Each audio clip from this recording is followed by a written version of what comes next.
So I did a really awesome interview with Will Ospreay. However, as you guys know, he's currently in Las Vegas for Double or Nothing. So his Wi-Fi in the hotel isn't that great. So in the beginning, the video isn't necessarily too clear. However, I promise as the video goes on, it does get better. And by the 10-minute mark, it looks just about the best that it can get. So thank you guys so much. And I'm so sorry about the video quality, but it's a great interview and I hope you guys enjoy it.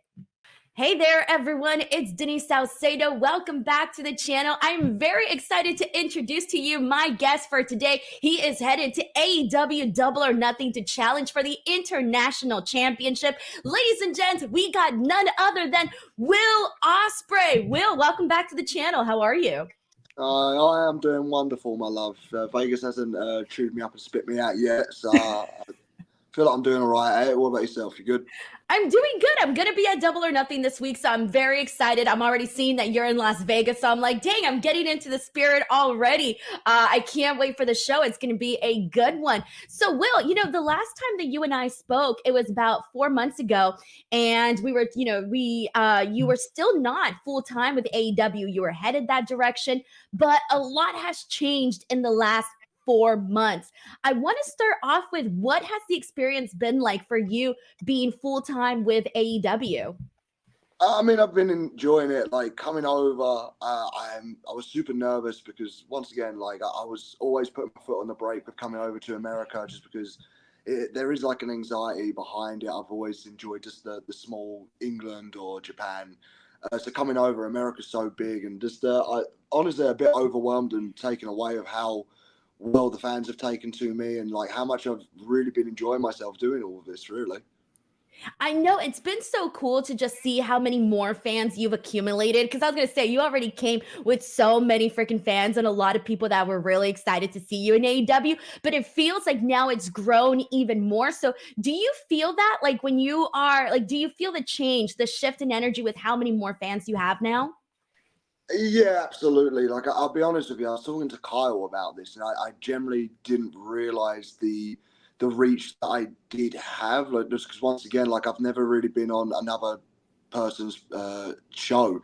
I've literally just been doing stuff over in Japan, and like I mean, I've dipped my toes into America with when I've done like a bit of Ring of Honor and I've done a bit of TNA. But realistically wise, like I only kind of like just done pop shots for AEW. So, but I guess I made enough of an impact of where people at least remember what I did. But now coming over, I feel like there's a shift in momentum now, and I do feel like the support is behind me fully. So I'm grateful for it, really. No, I think so, man. Like it's been so cool to just see you like, really embrace AEW. And one of the things that I loved, Will, is seeing you go out there and cut like all of these promos. What has that been like for you? Because that's something that you're doing a lot more continuously now in AEW. Honestly, I would not put me down as a promo guy. I still don't in some ways because I'm still learning.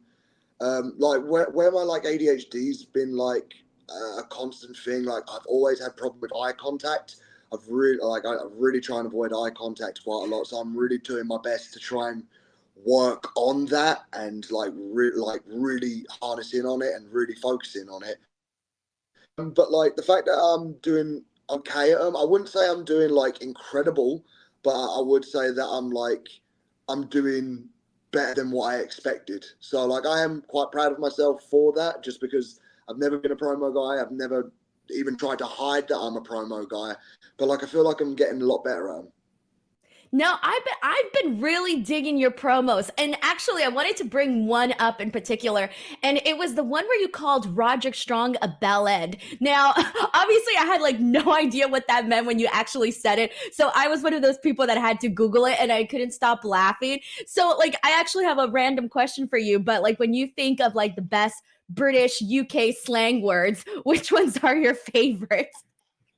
Oh, there's some I can't say because I get cancelled. Like, Bellend is, I think Bellend's the best one. Fucking hell.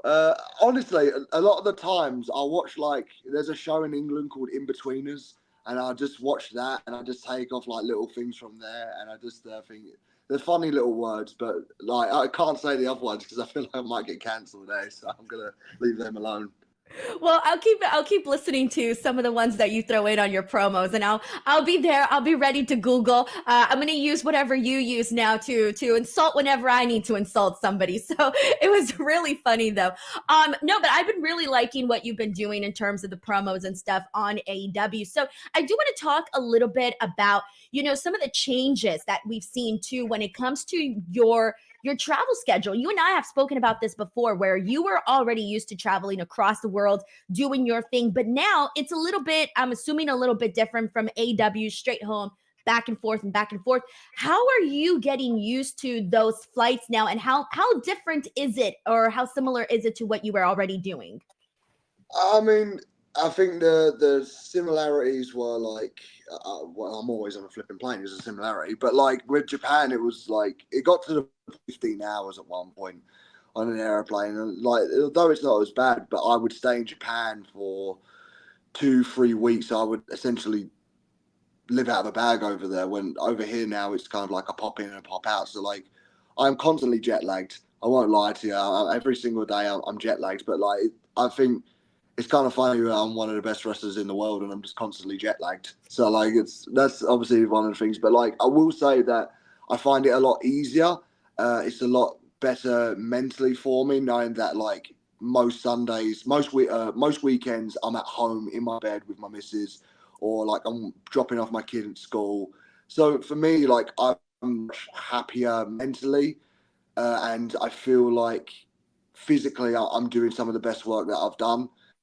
I just, yeah, there isn't much difference, but it's just in terms of the flights are way more frequent. Yeah, and especially, and I'm assuming for pay-per-view weekends, like you just stay the entire week because there's no Yeah, point in flying back and forth. yeah. I mean, this time's real nice because I got my missus here with me this time round, so I thought like it'd be nice to do Vegas all together. So like, there's no point in me going home if like, for example, like because what was it? I came in Tuesday night, I wrestled Wednesday, Thursday to myself, got Friday to myself, Saturday collision. Sunday's the pay per view. There's no point in me going home because by the time I go home Monday, it'll be Tuesday. Then I'd have to fly back on Tuesday to wrestle again Wednesday. So there's no point. I might as well stay. And by the time Dynamite's done and maybe Collision's done, like I'll go home back to England. So then I get days at home. Do you know what I mean? And it's like it's so much more of like a mental relief just to say that like I get to actually be home in my own country with my two fat pugs, my three cats, and just enjoying life. Yeah, so it's nice that you get to have your family out there, especially for Las Vegas, because then it just adds that little extra, like, oh, like they're out there, they're watching me in person. It gives you that little extra boost while you're there. So that's definitely nice. When it comes, It was oh, super sorry. nice. Sorry, my apologies. It's super nice as well because my missus was just popping over. She's got like a little indie show that she was doing for I think it's like Lucha Libre Republic. And then Tony found out she was here and just gave her a spot on Rampage. So I was just like, I'm dead chuffed with her and I'm proper proud of her. I was, honestly, like the smile on my face right now is like, it will never come off. Honestly, I feel so good. Oh my God, that is so freaking awesome. It kind of just like all worked out together. That's really cool. And I've obviously seen a lot of Alex, and getting to see you like support her, obviously, as your wife. You guys just have such an awesome relationship. And both as working professional wrestlers, I don't know, how is that life when you're both doing the exact same thing and you both have such busy, crazy schedules? I mean, it's so much better now that I can be home at the weekends because I guess she's still finding her footing in terms of she's just done New Japan. I've now just done AEW. Like she wants to go do more. She's got a US work visa now, so she gets to go over. So it'd almost be like sometimes I would land and then she'd have to go. But it's almost like taking like turns, like looking after the kid as well. But like the support that she's given me and the support that I give her, like we're unmatched, man. Like we work so well as a team. I love her dearly, and I'm just like I'm proper proud of her, and I'm chuffed to bits for her that she's actually spreading her wings in pro wrestling and really getting the start that she deserves. I love that, man. That is so awesome just to see you guys like support each other in this crazy world of professional wrestling. I do want to go ahead and talk about your match with Brian Danielson. Now, I can imagine everybody's been asking you about it so much because it truly was just a freaking spectacular. Now, Will, getting to be there and watch this match live, I will tell you from a fan's perspective, I do not remember the last time a crowd erupted that way. The second you two got into the ring and the bell rang, it was insane. Will, I know there's so many different questions I can ask about this, but I want to start off with that specific moment. Did you think that that was going to be the reaction that you guys were going to get? I don't honestly know anymore these days, because every time I still feel like I'm working things out, there seems to be things that just pop up and it's not a surprise anymore, or it doesn't feel like I'm. The way that I put it is, when I done the Kenny match and when I done the Jericho match, I felt like I was punching up for ages. I've always felt like I'm working upwards. And when I finally got in the ring with Danielson, I've never felt more like, nah, I feel like I'm on your level now.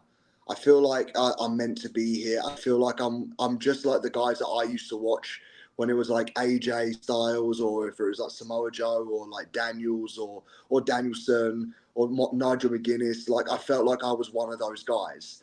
And for the first time, I remember looking at him, and I remember saying, like, this is going to be a pleasure. And I remember going back, and the moment the bell ringing, and for me, it's always those first 5 minutes. The first 5 minutes, if I feel like there's something that was a misstep, or if I like that wasn't right, but like, I feel like it was the moment we had our first proper standoff, I generally felt like, okay, we're about to do something special.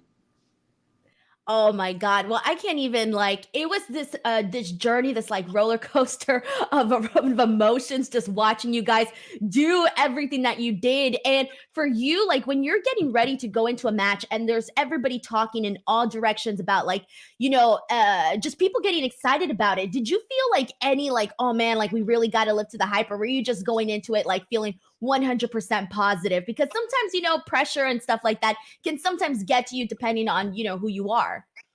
I mean, yeah, honestly, I felt the pressure with that one, just because everyone was going to call it, this is the greatest match that's ever going to happen. So, like, straight away, when people do that, it's like, that's not really, that's a hard bar to try and clear. You know what I fucking mean? Like, give us something a little bit lower down. But like, I felt like we hit the bar. I feel like I'll be honest with you, I felt like we pushed it off, and I just couldn't help but feel like this is one of those matches where, like, I'm going to remember this for a very long time. The bar was super high. I felt like we hit it. I felt like the detail that I was putting into my brain when it came to thinking of like a strategy for this match was just, I was put under so much like pressure. But like, after the match was done, and it was just one of those moments where I feel like people are going to remember this match for a very long time. Yeah, man. Oh my God. So as a wrestler, when you have like certain chemistry with somebody, when things are just like flowing and connecting. What was it like, and how different was it to be in a ring with somebody like Bryan Danielson, given that you've wrestled pretty much just about everybody and anybody? It's hard, because like, I try and look at it from like a fan perspective, and I've just been stuck in Japan for ages. I mean, when Kenny left, I guess me and Jay stepped into Kenny's spot in New Japan.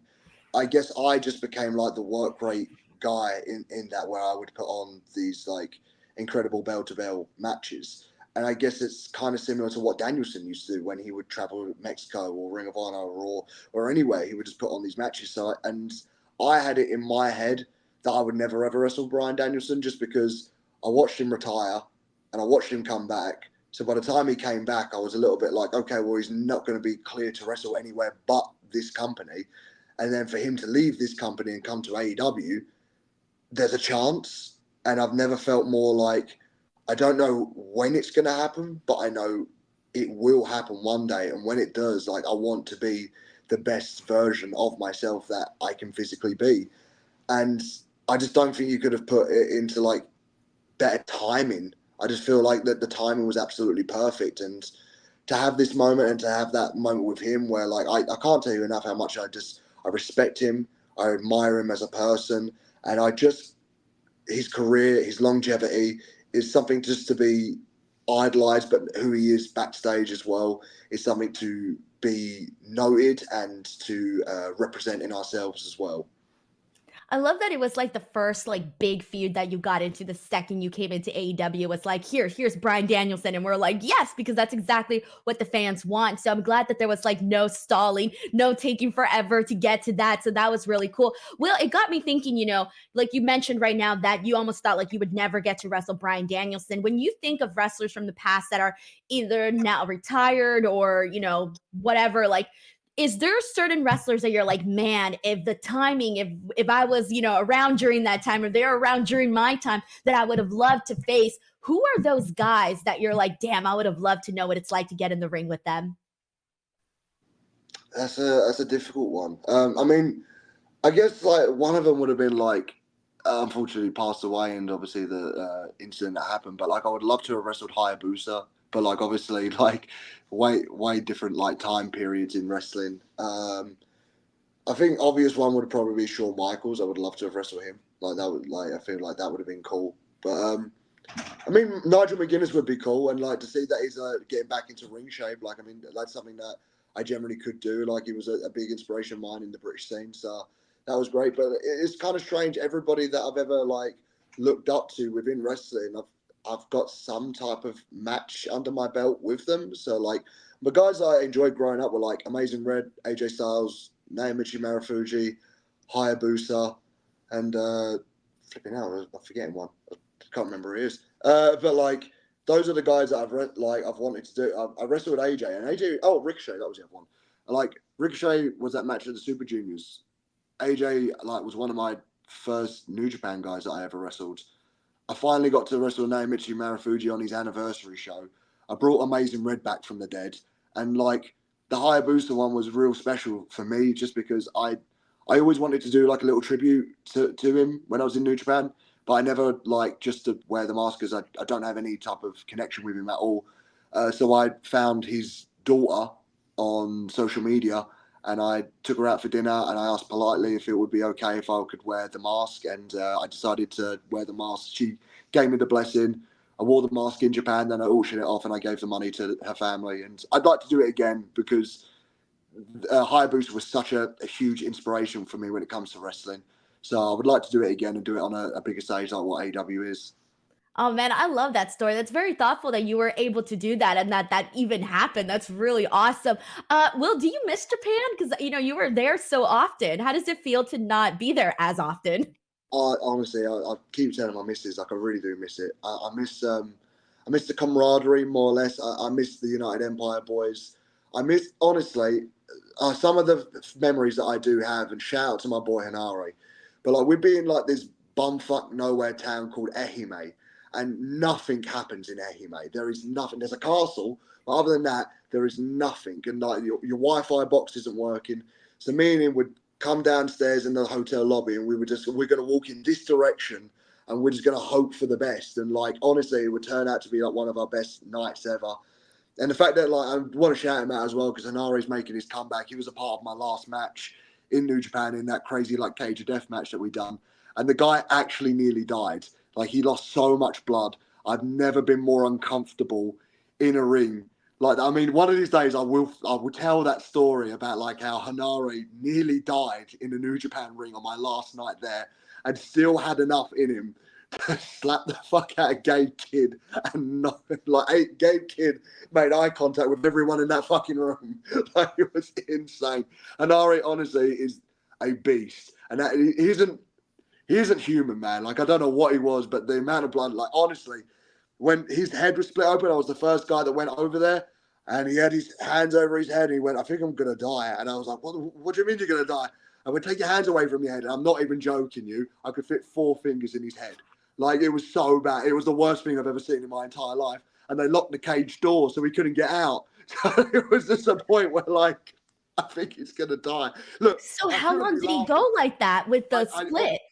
a table just got thrown at his head. Like it was just there was chaos. A table got thrown at his head, and like it just split. Honestly, it was one of the worst fucking things I've ever seen in my entire life.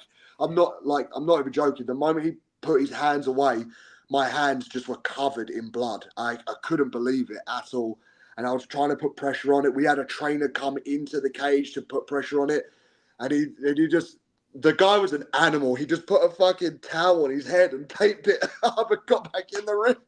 Oh my God, that's just terrifying. He's honestly, he's different. He's built different, man. He's the fucking toughest guy I've ever met in my entire life. Damn, well, what a memory to leave off with, right? You ain't never gonna forget that.